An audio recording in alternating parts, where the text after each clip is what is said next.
Sobat TH2, kekuasaan Tuhan yang Maha Kuasa tidak terbatasi oleh sebuah batas dalam batasan, karena Dialah Allah Jalla Jalaluhu yang Maha Perkasa dalam keagungannya.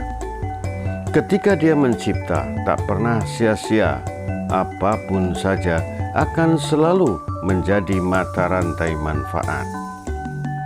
Pada segmen kali ini, Anda kami ajak mengunjungi Desa Siwarak, Kecamatan Karangreja di Kabupaten Purbalingga, Jawa Tengah. Di sini ada sebuah goa yang bernama Goa Lawa. Belakangan juga disebut sebagai Golaga. Tentu ini akronim dari kalimat Goa Lawa Purbalingga. Secara geologis, goa ini terbentuk dari erupsi Gunung Selamat yang bersifat evosif, entah sekian ribu tahun silam. Adalah demikian sebagaimana yang disampaikan oleh para ahli geologis.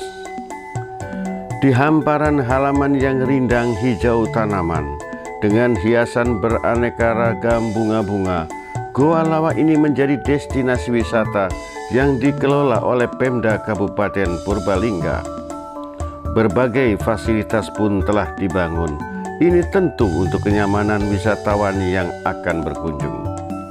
Bahkan pada hari-hari tertentu, khususnya di hari libur, pengunjung bisa menikmati suguhan amphitheater.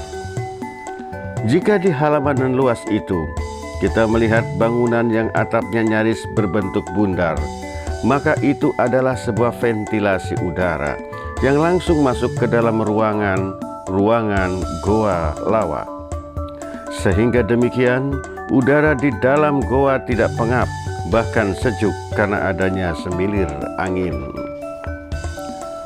Mobilisasi menuju lokasi dan setiap berada di lokasi destinasi wisata ini, tersedia sarana parkir yang sangat luas. Setelah membayar tiket masuk yang relatif murah, kemudian kita akan berjalan kaki sekitar 300 meter, melintasi hamparan halaman yang bukan hanya indah, tetapi juga sejuk, menghirup udara segar pegunungan. Memasuki Goa Lawa yang berada di dalam perut bumi itu, kita akan menuruni anak tangga yang sedikit berkelok-kelok, yang mungkin agar tidak terlampau curam dan juga menambah keindahan. Di dalam Goa Lawa ini, di sepanjang lorong-lorong goa yang boleh dilalui serta di banyak sudut telah dipasang juga ornamen-ornamen lampu yang warna-warni sehingga pengunjung bisa melihat dengan jelas guratan bebatuan yang menjadi dinding ataupun atap goa. Dengan melihat luasnya goa, di beberapa ruangan serta lorong-lorong yang sangat lebar, terdapat juga beberapa sendang atau kolam. Kemudian juga terdapat sumber mata air, bahkan ada yang menetes dari bebatuan goa.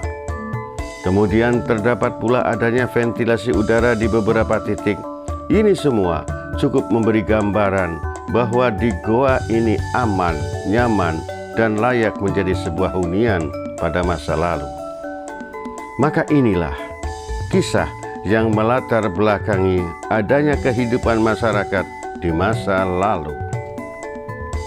Menurut salah seorang petugas keamanan, ketertiban, dan kebersihan goa, serta dari berbagai narasumber yang lain, bahwa Goa Lawa ini pernah menjadi tempat pertemuan putra-putri kerajaan Galuh Purba. Jika disebutkan Galuh Purba, maka benang merahnya bisa diambil dari kisah tentang Maharesi Sindula yang berkuasa sebagai salah satu dinasti kerajaan Galuh Purba pada abad ke-8 hingga 9 Masehi. Akhir masa pemerintahan Resi Sindula adalah karena ia memilih menjadi resi dan bergabung dalam Dewan Kabataraan Parahyangan. Kekuasaan Galuh Purba kemudian diserahkan kepada raja-raja berikutnya yang sama sekali bukan dari trah keturunannya. Maka urut-urutan secara estafet berikutnya dari generasi ke generasi, dari waktu ke waktu, bisa dilihat dalam situs Astana Gede Kawali. Kembali pada kisah Resi Sindula, saat ia turun tahta, lalu Ngamandito meminta putra-putrinya pergi mengelana sejauh mungkin dari wilayah kekuasaan Galuh Purba. Hal ini dimaksudkan agar mereka mampu mendirikan kerajaan-kerajaan sendiri yang terpisah dari Galuh Purba, dan ini terbukti bahwa salah satu putranya, yaitu putra sulung Resi Sindula yang bernama Dewata Cengkar, berhasil mendirikan kerajaan Medang Kawulan di daerah Purwadadi, Jawa Tengah. Sementara putra-putrinya yang lain tidak pergi begitu jauh dari timur Pasundan, lalu memilih memperluas kekuasaan Galuh Purba daripada berselera mendirikan kerajaan sendiri. Ini artinya bahwa keberadaan dua orang putri jelita yang dikawal oleh 3 ekor harimau berwarna hitam, putih, dan belang kuning yang tinggal menetap di dalam sudut Goa Lawa ini, yang kini bernama Goa Putri Ayu, itu sepertinya adalah bukan putri dari Prabu Siliwangi. Dengan mengingat bahwa masa hidup Prabu Siliwangi adalah pada abad 14 dan berkuasa sebagai Raja Pajajaran, sehingga kami berkesimpulan bahwa dua putri jelita yang konon bernama Endang Murdaningsih dan Endang Murdaningrum adalah tak lain merupakan putri dari Empu Sindula atau Maharesi Sindula yang merupakan tokoh masa Galuh Purba. Demikian pula tentang tokoh yang bernama Ki Sutaraga yang kini makamnya ada di desa Siwarak itu, juga konon pernah menjelajahi dan mendiami Goa Lawa bersama para pengikutnya yang bernama Syekh Ahmad dan Syekh Muhammad, adalah merupakan tokoh abad 16. Hal ini karena dikuatkan keterangan bahwa nama lain dari Ki Sutaraga adalah Syekh Jambu Karang. Makam Syekh Jambu Karang juga terdapat di daerah Pemalang dan di desa Eretan, Indramayu. Bahwa persoalan makam dunia para wali yang seringkali terjadi ada di berbagai tempat, ini tentu Anda sudah paham dengan segala persoalan yang bersifat khawarikul adat. Masa hidup Syekh Jambu Karang itu sejaman dengan Syekh Pandan Jati di Pemalang dan Pangeran Atas Angin di Demak, yaitu pada abad 16 hingga abad 17. Sobat TH2, eksotisme keberadaan Goa Lawa menjadi syarat dengan mistik, dan fenomena yang semacam ini hampir terjadi di seluruh sudut jagat Nusantara ini. Lepaskan saja persoalan percaya dan tidak percaya, karena ini merupakan wilayah hakiki rasional setiap pribadi. Akan tetapi, marilah kita bijak dengan memandang kisah-kisah seperti itu menjadi khazanah nilai-nilai budaya bangsa kita. Kembali kepada keberadaan di dalam Goa Lawa, ada tempat relief gambar seekor badak yang di dalam bahasa setempat disebut Siwarak. Konon akhirnya desa di mana Goa Lawa ini berada disebut Desa Siwarak. Relief gambar badak tersebut berada di samping kanan tangga yang menuju lorong Panembahan.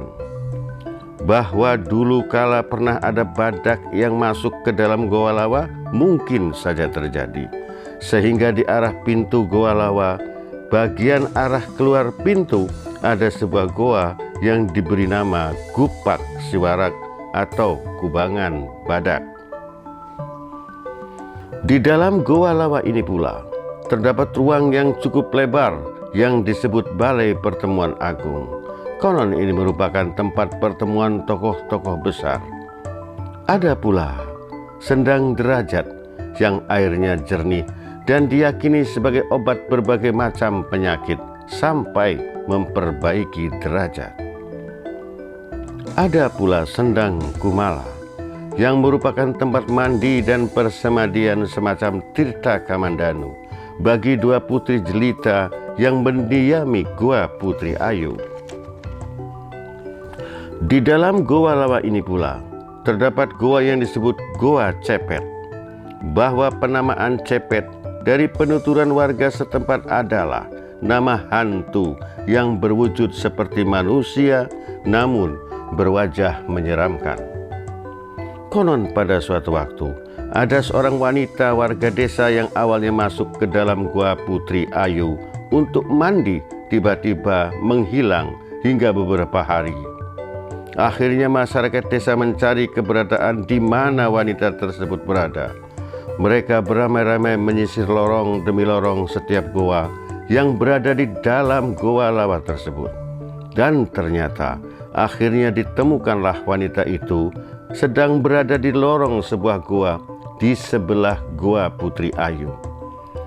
Bahwa ternyata di bagian lorong gua itu yang menuju ke lorong gua yang berikutnya itu sangat gelap dan lantainya berlumpur hingga selutut orang dewasa. Bisa jadi sesungguhnya wanita itu tersesat.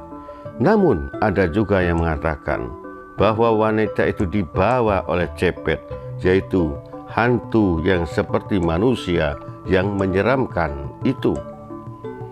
Sejak saat itulah goa dengan lorong paling gelap tersebut diberi nama Goa Cepet.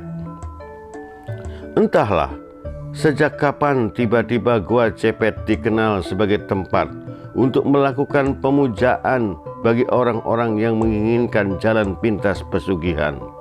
Sang peminat pesugihan itu melakukan ritual di dalam Goa Cepet sampai memperoleh maksud dan tujuannya hingga berhari-hari. Dan mereka yang gagal pun terkadang lenyap begitu saja tanpa jelas hidup atau matinya, seperti hilang di telan bumi. Sejak Goa Lawa menjadi destinasi wisata, praktek semacam itu sudah tidak ada lagi. Karena ke arah bagian dalam goa telah dibatasi pagar, tidak boleh lagi para pengunjung untuk masuk lebih dari batas itu. Sehingga pengunjung pun hanya dapat masuk sekitar 30 meter saja dalam radius aman. Sobat TH2, goa yang terletak di dalam perut bumi Gunung Loyang ini berada di kaki Gunung Selamat. Jika kemudian disebut dengan nama Goa Lawa, ini karena bukan semata-mata banyaknya lawa, yaitu kelelawar, yang keluar masuk ke dalam goa ini. Tetapi bahwa di dalam Goa Lawa ini terdapat relief batu yang menonjol di langit-langit atap goa, yang panjangnya lebih dari 5 meter, berbentuk seperti dada seekor kelelawar. Dan ini terdapat di dalam Goa Dada Lawa yang posisinya berada di sudut persimpangan antara Sendang Derajat, Balai Pertemuan Agung, dan berdampingan dengan Batu Paseban serta Lorong Panembahan. Relief yang terdapat di Goa Dada Lawa inilah yang akhirnya menjadi ikon utama Goa Lawa Purbalingga. Sobat TH2, sesungguhnya masih banyak yang harus kita sampaikan ketika mengeksplorasi gua eksentrik yang berada di Purbalingga ini. Akan tetapi karena berbatas kesempatan yang ada, maka hingga sampai di sini dulu yang dapat kami sampaikan selayang pandang tentang Goa Lawa. Semoga kelak menjadi alternatif destinasi wisata Anda. Sampai jumpa pada persembahan berikut kami nanti. Salam hati-hati.